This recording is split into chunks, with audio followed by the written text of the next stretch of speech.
कर्ण पिशाचिनी भाग 8। कहानी शुरुआत करने से पहले हम आपको बता दें कि अगर आप न्यूज़ देखना पसंद करते हैं तो स्क्रीन पर दिए गए टाइटल को यूट्यूब पर सर्च करें और हर एक खबर की जानकारी लें। तो शुरुआत करते हैं आज की कहानी। अगले दिन शाम को यज्ञ हवन शुरू हुआ। दीपिका एक कमरे में बंद थी। गुरुदेव ने अपना और दीपिका की देह बंधन कर रखा है। शाम जितना बढ़ता गया चारों तरफ हवा की गति भी उतनी ही बढ़ती गई।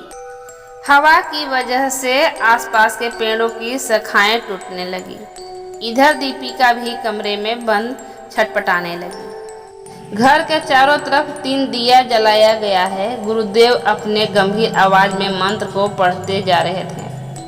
क्रमशः अंधेरा बढ़ता गया। सड़े मांस और मल मूत्र के दुर्गंध से पूरा वातावरण ऐसे दृष्टि हुई कि सभी भागकर अपने घर के अंदर चले गए। केवल गुरुदेव, शारदा देवी और जमींदार हरिश्चंद्र वहीं बैठे रहे। इसी तरह रात्रि की प्रथम, द्वितीय तथा तृतीय पहर बीता। कमरे के अंदर दीपिका पागलों की तरह चीजों को तोड़ने लगी। रात्रि के चौथे पहर में चारों तरफ का दुर्गंध धीरे धीरे समाप्त होकर शुद्ध शीतलता हवा बनने लगी। उधर दीपिका भी शांत होकर बेहोश हो गई। गुरुदेव ने यज्ञ कुंड में पानी डालकर यज्ञ को समाप्त किया। अगले दिन गुरुदेव वहां से जाने वाले थे। उसी वक्त गांव के कुछ लोगों ने आकर बताया कि कल शमशान में किसी ने पूरी रात तांडव मचाया था, लेकिन वो सभी डर की वजह से बाहर नहीं निकले। सभी ने आज सुबह जाकर देखा तो शमशान में चारों तरफ अंजलि, लकड़ी, सिंदूर, मांस, शराब की बोतलें इत्यादि बिखरा हुआ है तथा वहां से तांत्रिक बाबा गायब थे। शारदा देवी ने इसका कारण गुरुदेव से जानना चाहा। गुरुदेव महानंद आचार्य बोले, दीपिका को माध्यम बनाकर किसी ने निम्न स्तर की पिशाच साधना करना चाहा था। उसी उद्देश्य से नारियल के पत्ते को चलाया था। वह नारियल का पत्ता जिसे स्पर्श करता वही माध्यम बनता और इतने जीवों की किसी ने मारा। शारदा देवी ने जानना चाहा। इस साधना में प्रतिदिन पिशाच को संतुष्ट करना पड़ता है।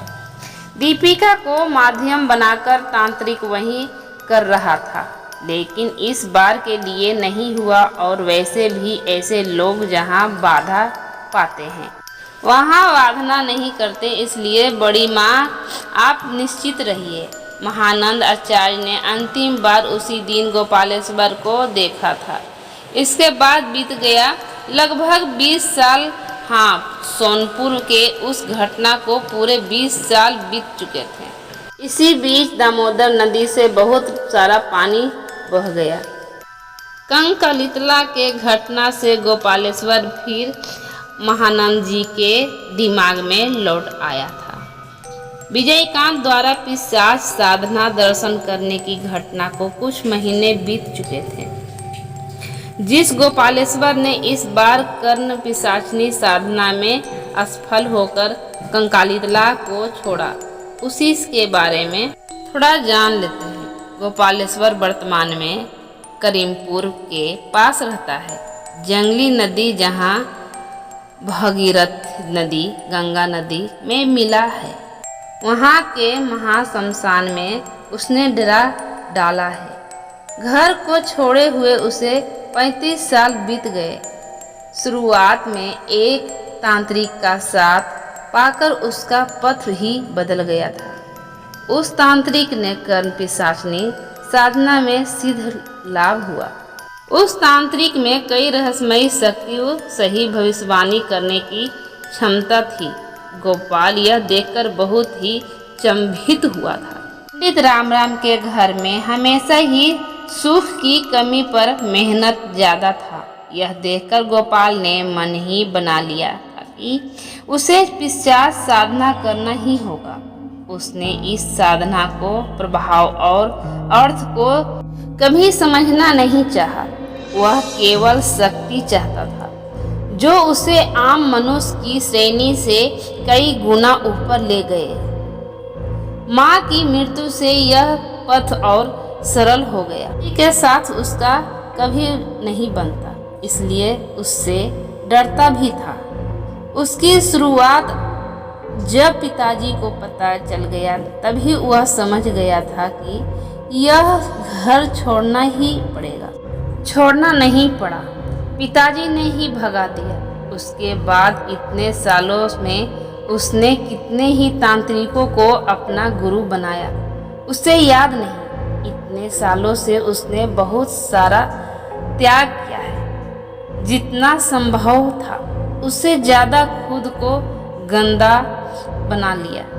साधना के कारण मन मूत्र को भी खाया है तथा मरे हुए मनुष्य का सड़ा मांस खाने में भी उसने कभी नहीं हिचकिचाया। धीरे धीरे खुद को तैयार किया। कभी कभी साधना में असफल हुआ तो कभी सफल भी हुआ। अब बहुत सारे पिशाच पिशाचनी उसके बस में हैं, लेकिन कर्ण पिशाचनी सिद्ध में वो अब भी असफल है।